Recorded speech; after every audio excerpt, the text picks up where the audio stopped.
Jean from Happy Indulgence. Today I am going to go through my June book haul. During June I got heaps and heaps of books from publishers, so thank you to all the Aussie publishers who sent me their books for review. So the first book I got is from Penguin Random House, and this is Wreck by Ferriss. This is a thriller read, and Fleur is like the queen of Aussie YA thrillers. Wreck is about a journalist who finds herself involved in a boating incident that she was investigating, and she has to try and find out the truth about whether the guy who's kidnapped her is telling her the truth or not. So it was a really intense read, lots of murder investigations, lots of action and police interrogations. I really enjoyed it and I gave this 3.5 stars. The next book I got is Wesley James Ruined My Life by Jennifer Honeyburn. This is from Swoon Reads. I haven't heard too much about this except that it's a cute contemporary featuring a food truck, as you can see from the cover. I don't know about you guys, but food trucks are really popular in Brisbane where I live. It'll be interesting reading about that. The next one is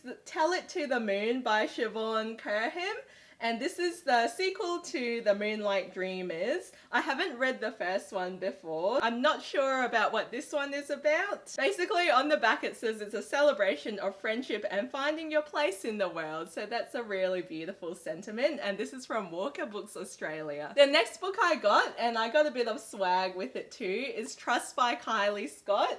I actually met Kylie when I went to Amy Kaufman's writing workshop, and we sat next to each other.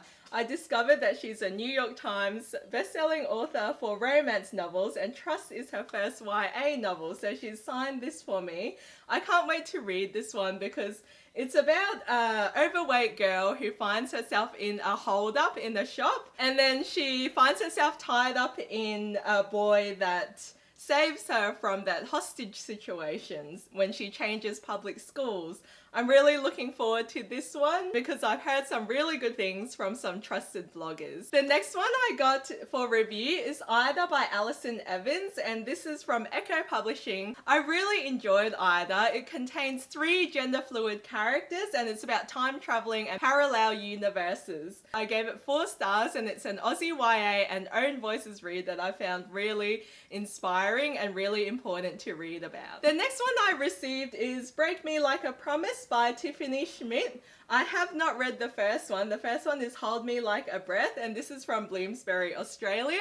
I know this series is set in like a crime family and there's a lot going on there. I actually haven't heard too much about this in the blogosphere, so if you've read it, let me know. The next book I got for review is Ballad for a Mad Girl by Wiki Wakefield. It sounds like it features an unreliable narrator, and that's like one of my favorite things. So this is from Text Publishing. I also got the Undercurrent, and this is the ARC edition. This is written by Paula Weston, and she's a local Love Oz YA author who lives in Brisbane. The Undercurrent sounds really tense and thrilling. It's about a girl who has electricity currents running under her skin, and then she meets a soldier. Obviously sparks fly between them, and there's a lot that happens there. So I'm really looking forward to reading this one. We're actually covering it in Oz YA this month, so that will be on the first Sunday of August. I can't believe it's that time already. So once that's up, I shall link you guys down below. The next book I got is Deeper Than the Sea by Nalika McDonald, and this is from Pan Macmillan, Australia.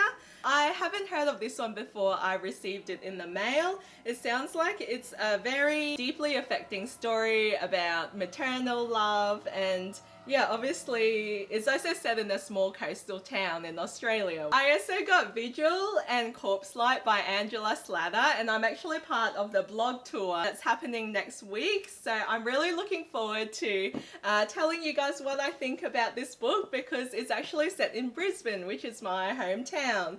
And it's like an urban fantasy read about like secret creatures and paranormal creatures called the Weird. They live in the city and they have their own murder investigations. And Verity Fassbinder, she is like a sort of PI that goes and solves these murders. In Corpse Light, she actually has a baby, and it's really funny because she seems to be more sarcastic, more emotional, and more hilarious. Vigil was also a really interesting read because she goes down so many investigations and you find out all these paranormal creatures, and it's set in my city as well. Actually quite hilarious and witty, and it has a lot of dry humour. These are from Hatchet Australia. I can't wait to be part of the blog tour, so check it out on my blog at happyindulgencebooks.com next week. Harlequin Teen Australia, I got When It's Real by Erin Watt. I actually requested this one because it's about a pop star and a fake girlfriend. Obviously there's a lot of paparazzi and Hollywood glamour, so I'll see what When It's Real is about. I also got Daughter of the Burning City by Amanda Foodie from Harlequin Teen as well, and this is a proof edition. I'm really looking forward to this one because it's about a carnival. It's about a character who can create illusions, and a lot of the carnival's freak shows are actually her own creation. So it sounds super fascinating, super dark, and super exciting. So onto the books I bought. I bought Down Among the Sticks and Bones by Shonen McGuire because this is the sequel to Every Heart a Doorway, which I loved. That one featured an asexual character, and it's about a girl in between the fairy tale land and the real world. It was about a bunch of kids who were accepted and were trying to escape from where they had come from without judgment. So I'm not sure if that's a very good explanation, but Shonen McGuire actually visited Australia in Melbourne. I couldn't go, but my friend Cake and Madness actually got this copy for me, and she got it signed as well. So that's absolutely amazing. I love Shonen McGuire's Feed series, which is about zombies and politics and journalism, and her Parasite series, which is about parasites and science. So I got those signed as well, and she actually has two different signatures as Shonen McGuire and Myra Grant. So she writes under Myra Grant as well, and that's her signature on my Parasite copy of Symbiont. So I also went to the Lifeline Book Fest in Brisbane. It's held twice a year here, and I go every single time it's on. I actually go early as soon as it's open so I can try and grab the best things that are on. It's like rows and rows of books where you sift through and try and find a secondhand book that you have your eye on. So I tried to control myself this time because I know I haven't read a lot of the books that I picked up last time. So I got All This Could End by Steph Bow, and I have met Steph Bow a few times and I've been really wanting to read her books. I really enjoyed Night Swimming this year, which is about a goat, a female/female romance, and a small town. So I've heard this one is actually quite an intense one too. I also got Through the Evernight by Veronica Rossi. I'm not sure if I have this one already. I know I have Under the Nevernight. I haven't read it yet, but hopefully I do sometime. So yes, this is the sequel. I also got Newt's Emerald by Garth Nix, and this is his middle grade read. Look at how beautiful the naked cover is. I had to get it when I saw it. So these are all the books that I picked up in June, and it's actually pretty heavy, so let me just put it down. So those are the books that I picked up in June and were sent from publishers. If you enjoyed my video, or if you want to hear any more comments, comment down below and give me a like on the video, and subscribe if you want to see more. Thanks for watching, guys. I'll see you guys next time. Bye.